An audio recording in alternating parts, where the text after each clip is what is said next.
പുതുതായിട്ട് മതം വിടുന്ന വ്യക്തികളോട് തന്നെയാണെങ്കിലും മാഷിന്റെ ഈ ഇത്രയും ഒരു വലിയ ജീവിതാനുഭവം വെച്ചിട്ട് ഒരു അഡ്വൈസ് ആയിട്ടോ സജഷനൊക്കെ ആയിട്ട് മാഷിന് എന്താണ് പറയാനുള്ളത്? എന്റെ അനുഭവങ്ങൾ വെച്ച് പുതിയ തലമുറയോട് പറയുന്നതിൽ ഒരുപാട് പരിമിതികളുണ്ട്. കാരണം എന്റെ അനുഭവങ്ങൾ ഇനി വരുന്ന തലമുറയ്ക്ക് ഉണ്ടാവാൻ സാധ്യത വളരെ കുറവാണ്.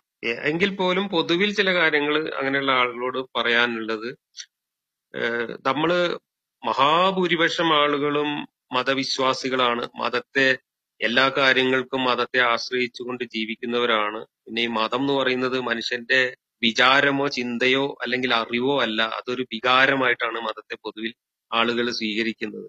വൈകാരികമായിട്ടാണ് മതപരമായ കാര്യങ്ങളോട് ആളുകൾ പ്രതികരിച്ചു വരുന്നത്. നമ്മളുടെ ഇപ്പോഴത്തെ സോഷ്യൽ മീഡിയയിലൂടെയൊക്കെയുള്ള ഈ പരിഹാസവും അതുപോലെയുള്ള വിമർശനങ്ങളും ഒരു പരിധിവരെ ആ ഒരു വൈകാരികതയിൽ വലിയ മാറ്റം വരുത്തിയിട്ടുണ്ടെങ്കിൽ പോലും നമ്മുടെ സമൂഹത്തിൽ ഇന്നും ഗ്രാസ് റൂട്ടിലേക്ക് നമ്മൾ ഇറങ്ങുമ്പോൾ നമ്മുടെ കുടുംബത്തിലായാലും നാട്ടിൻപുറങ്ങളിലായാലും അവരിപ്പോഴും വൈകാരികമായിട്ടാണ് ഈ വിഷയങ്ങളെ കാണുന്നത്. അതുകൊണ്ട് നമ്മൾ മതം വിട്ടു കഴിഞ്ഞാൽ ഉടനെ നമ്മൾ ഈ സമൂഹത്തോട് പ്രതികരിക്കാൻ ഉദ്ദേശിക്കുന്നുണ്ടെങ്കിൽ, ഇപ്പൊ ഒരു മതം വിട്ട ആൾക്ക് പല ഓപ്ഷനുണ്ട്. ഒന്ന്, മതം വിട്ടു, നമുക്ക് മതം തെറ്റാന്ന് മനസ്സിലായി, നമുക്ക് നമ്മുടെ ജീവിതവുമായിട്ട് മുന്നോട്ട് പോകാം. മറ്റൊന്ന്, നമ്മൾക്ക് ഈ മതം വിട്ടതിന് ശേഷം ഈ മതത്തിനെതിരായിട്ടുള്ള പ്രവർത്തനങ്ങളുമായിട്ട് അല്ലെങ്കിൽ നമുക്ക് സാമൂഹ്യ രംഗത്ത് വന്നിട്ട് സമൂഹത്തോട് നമുക്ക് ഈ കാര്യങ്ങൾ പറയാം. അങ്ങനെ പറഞ്ഞുകൊണ്ടും അവരിലേക്ക് ഈ ആശയങ്ങൾ എത്തിച്ചുകൊണ്ടും സാമൂഹ്യ പ്രവർത്തന രംഗത്തേക്ക് ഇറങ്ങാതിരിക്കാം. ഈ ഇറങ്ങാതിരിക്കുക എന്നുള്ളൊരു ഓപ്ഷൻ ഉണ്ട്.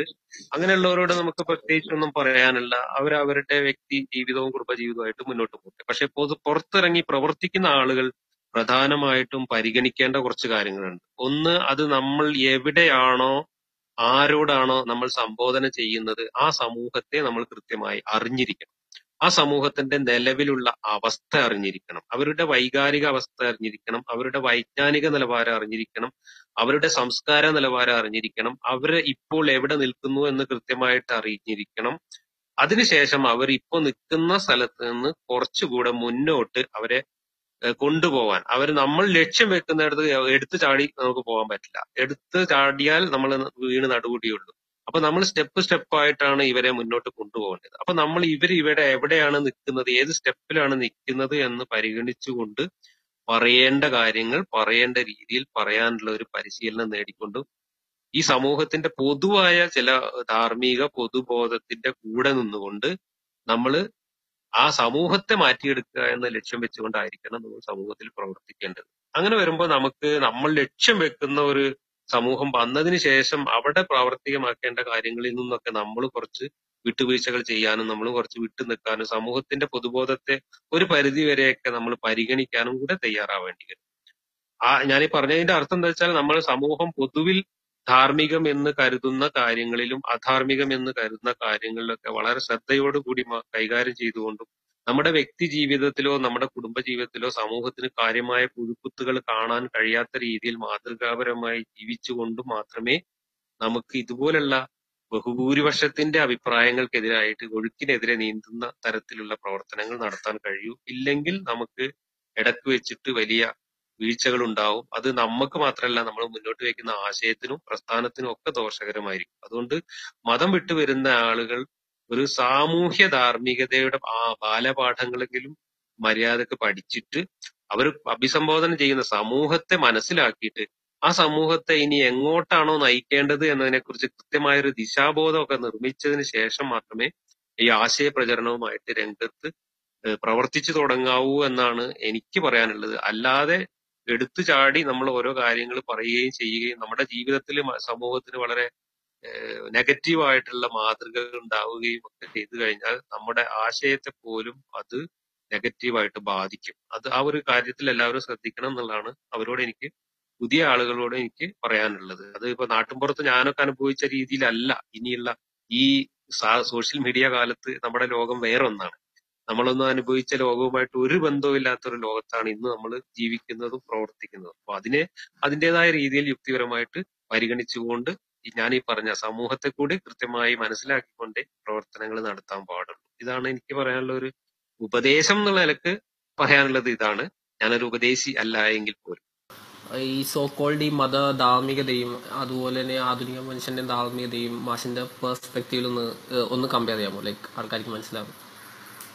ഒരുപാട് തവണ നമ്മൾ വിശദീകരിച്ചിട്ടുള്ളതാണ്. ഇത് നമ്മൾ ധാർമ്മികത, ഞാൻ നേരത്തെ ഒന്ന് ചെറുതായിട്ട് സൂചിപ്പിച്ചു. നമ്മൾ ധാർമ്മികതയെ കുറിച്ചുള്ള നമ്മുടെ ഒരു കോൺസെപ്റ്റ് എന്താന്ന് വെച്ചാൽ അത് മനുഷ്യനും തമ്മിലുള്ള സാമൂഹിക ബന്ധത്തിന്റെ അടിസ്ഥാനത്തിലാണ് നമ്മൾ സ്വതന്ത്ര ചിന്തകരുടെ അല്ലെങ്കിൽ യുക്തിവാദികളുടെ ധാർമ്മികത നിലകൊള്ളുന്നത്.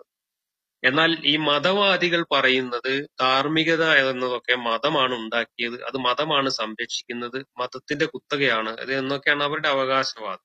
സത്യത്തിൽ ധാർമ്മികതയെ മതം ഹൈജാക്ക് ചെയ്യുകയാണ് ചെയ്തിട്ടുള്ളത്. ധാർമ്മികത സമൂഹത്തിൽ നിന്ന് ഇവോൾവ് ചെയ്ത് വന്നിട്ടുള്ള ഒരു കാര്യമാണ്.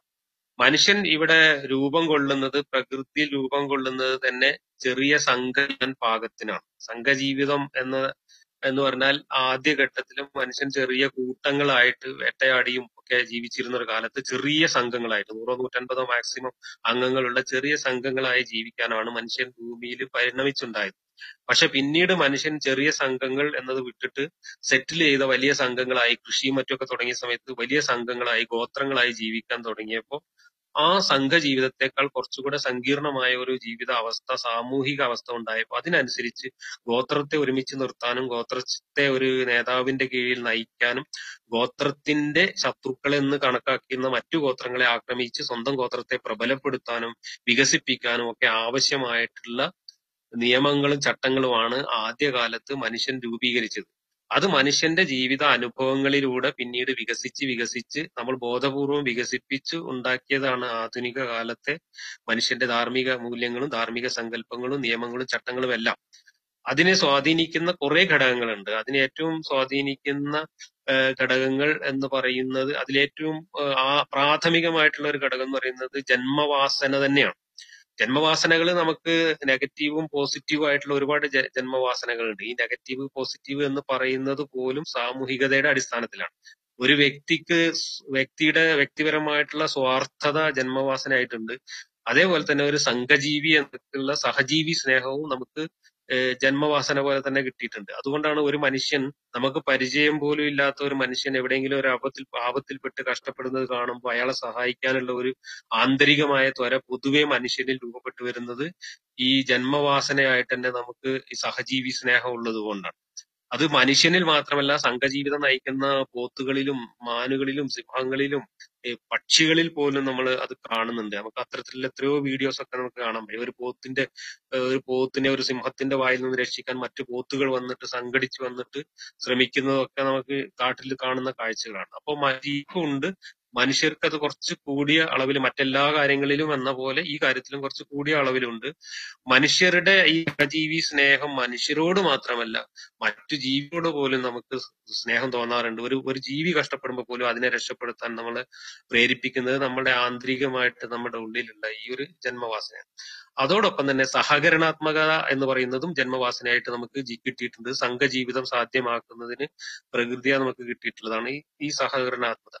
ഇതിനെല്ലാം നമ്മൾ പിന്നീട് എന്താ വെച്ചാൽ നമ്മുടെ അറിവും നമ്മുടെ അനുഭവങ്ങളിലൂടെ ആർജിച്ച അറിവും പിന്നെ നമ്മൾ പഠനത്തിലൂടെ നേടിയ അറിവും പിന്നെ നമ്മൾ ജീവിതത്തിലെ ഈ അനുഭവങ്ങളിലൂടെ പഠിച്ച് വികസിപ്പിച്ചിട്ടുള്ള അറിവും ഇതെല്ലാം കൂടെ ചേർത്തുകൊണ്ട് നമ്മൾ ഇതിനെ ബോധപൂർവം വികസിപ്പിച്ച് പരിണമിച്ച് കൊണ്ടുവന്നിട്ടുള്ളതാണ് ആധുനിക കാലത്തെ ധാർമ്മിക മൂല്യം എന്ന് പറയുന്നത്.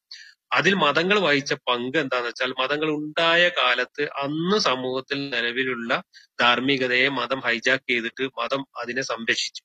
പക്ഷെ സംരക്ഷിച്ചപ്പോ എന്ത് സംഭവിച്ചു എന്ന് വെച്ചാൽ, അതിനെ കൂടുതൽ ഇവോൾവ് ചെയ്യാനും വികസിക്കാനുമുള്ള സാധ്യതയെ തടഞ്ഞു നിർത്തിക്കൊണ്ട് മതം ഒരു പ്രതിലോമ ശക്തിയായിട്ട് പ്രവർത്തിക്കുകയാണ് ചെയ്തത്.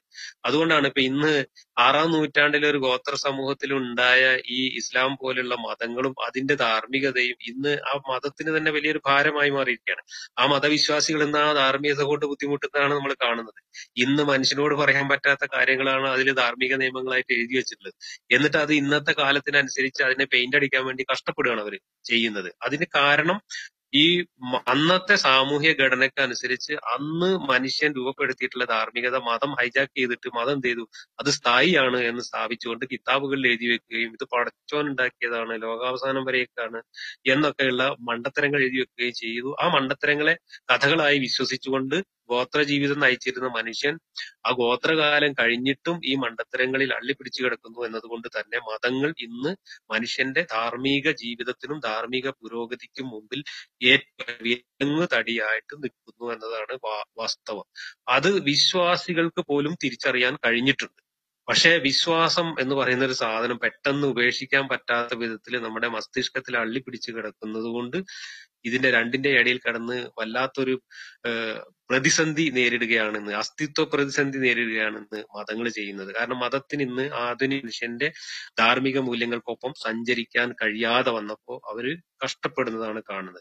ആധുനിക മനുഷ്യന്റെ ധാർമ്മിക ബോധം എന്ന് പറയുന്നത് ഗോത്രകാലത്തിൻ്റെതല്ല, മറിച്ച് ഒരു ആഗോള ജീവിതം നയിക്കുന്ന പരിഷ്കൃത മനുഷ്യർക്ക് ഞാൻ നേരത്തെ പറഞ്ഞ മാനവികത എന്ന ഒരു അടിസ്ഥാന കഥയുടെ അടിസ്ഥാനത്തിൽ, അതിന്റെ ആ സങ്കല്പത്തിന്റെ അടിസ്ഥാനത്തിൽ വികസിപ്പിച്ചിട്ടുള്ള മാനവികതയാണ് ഇന്നത്തെ ധാർമ്മികതയുടെ അടിസ്ഥാനം. അവിടെ വരുന്നത് മനുഷ്യന്റെ തുല്യത എന്ന ആശയമാണ്. മനുഷ്യനായി പിറന്ന എല്ലാവരും തുല്യ ഡിഗ്നിറ്റി ഉള്ളവരാണ്, തുല്യ റൈറ്റ്സ് ഉള്ളവരാണ് എന്ന കോൺസെപ്റ്റിൽ നിന്നാണ് മാനവികതയും മനുഷ്യാവകാശങ്ങളും ഒക്കെ വരുന്നത്.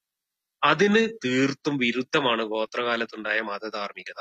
അതുകൊണ്ടാണ് നമ്മൾ അതിനെ തള്ളിക്കളയുന്നതും ആധുനികമായിട്ടുള്ള ധാർമ്മികതയെ നമ്മൾ സ്വീകരിക്കുന്നതും. അവിടെ എന്തെങ്കിലും ഒരു ക്ലാരിറ്റി കുറവോ സംശയമോ മതവിശ്വാസികൾക്കുണ്ടെങ്കിൽ അത് നമുക്ക് തീർത്തു കൊടുക്കുന്നതിന് യാതൊരു ബുദ്ധിമുട്ടും ഇല്ല. ധാർമ്മികതക്ക് അവര് പറയുന്ന ഒബ്ജക്റ്റീവ് മൊറാലിറ്റി, സ്ഥായിയായ മൊറാലിറ്റി ഉണ്ട്, പിന്നെ എന്താണ് കോൺസിക്വൻസിനനുസരിച്ചുള്ള മൊറാലിറ്റി ഉണ്ട് എന്നൊക്കെ പറഞ്ഞിട്ട് ഇന്നലെ മിഞ്ഞാന്നൊക്കെ ഓരോരുത്തർ വന്ന് തർക്കിക്കുന്നുണ്ട്. ഇതെല്ലാം മനുഷ്യൻ വികസിപ്പിച്ചതാണ്. അതെല്ലാം കൃത്യമായി തിരിച്ചറിയാനും അത് നമ്മൾ ജീവിക്കുന്ന കാലത്ത് നമ്മൾ ചെയ്യുന്ന ഏതെങ്കിലും പ്രവൃത്തി അധാർമികമാണോ ധാർമ്മികമാണോ എന്ന് ഈ മാനദണ്ഡങ്ങളുടെ അടിസ്ഥാനത്തിൽ സ്വയം തിരിച്ചറിയാനുള്ള കഴിവ് മനുഷ്യർക്കുണ്ട്. അതാണ് മനുഷ്യന്റെ ബുദ്ധി, യുക്തി എന്നൊക്കെ പറയുന്നത്. ആ കഴിവുള്ളത് കൊണ്ട് തന്നെ അതിനൊന്നും മനുഷ്യർക്ക് ഒരു അഡീഷണൽ ആയിട്ടുള്ള കാറ്റലോഗിന്റെയോ കിതാബിന്റെയോ അല്ലെങ്കിൽ ദൈവങ്ങളുടെയോ ആവശ്യമില്ല. മനുഷ്യൻ ധാർമ്മിക ജീവിതം നയിക്കുക എന്നത് മനുഷ്യന്റെ തന്നെ നിലനിൽപ്പിന്, മനുഷ്യന്റെ ഏറ്റവും കുറഞ്ഞ സഫറിങ്സോട് കൂടി ഏറ്റവും ഹാപ്പിനെസ്സോട് കൂടി മനുഷ്യർക്ക് ജീവിക്കാൻ ആവശ്യമായ ഒരു കാര്യമാണ് ധാർമ്മികത എന്ന് മനുഷ്യർക്ക് തിരിച്ചറിയാൻ കഴിയും. അതുകൊണ്ട് തന്നെ അവിടെ ദൈവത്തിന് യാതൊരു പ്രസക്തിയില്ല. മനുഷ്യർ ധാർമ്മികമായി ജീവിക്കണം എന്നത് ദൈവത്തിന്റെ ആവശ്യമേ അല്ല. കാരണം ദൈവത്തിന് അതുകൊണ്ട് ഒരു ഗുണമില്ല. ദൈവത്തിന് അതുകൊണ്ട് എന്തെങ്കിലും ഗുണമുണ്ടെങ്കിൽ ദൈവം സർവ്വശക്തനാണെങ്കിൽ ദൈവത്തിന് ആ ധാർമ്മികത അനുസരിച്ച് അങ്ങ് സൃഷ്ടിച്ചാൽ മതി. അപ്പൊ ദൈവം ഇതിൽ കിടന്ന് കളിക്കേണ്ട യാതൊരു കാര്യമില്ല. ധാർമ്മികത ദൈവത്തിന്റെ ആവശ്യമല്ല, മനുഷ്യന്റെ ആവശ്യമാണ്. മനുഷ്യർക്ക് ജീവിക്കാൻ ആവശ്യമായതുകൊണ്ടാണ്, സാമൂഹ്യ ജീവി ആയതുകൊണ്ടാണ് ധാർമ്മികത ആവശ്യമായി വരുന്നത് എന്നാണ് അതിനെക്കുറിച്ചുള്ള നമ്മുടെ കോൺസെപ്റ്റ്.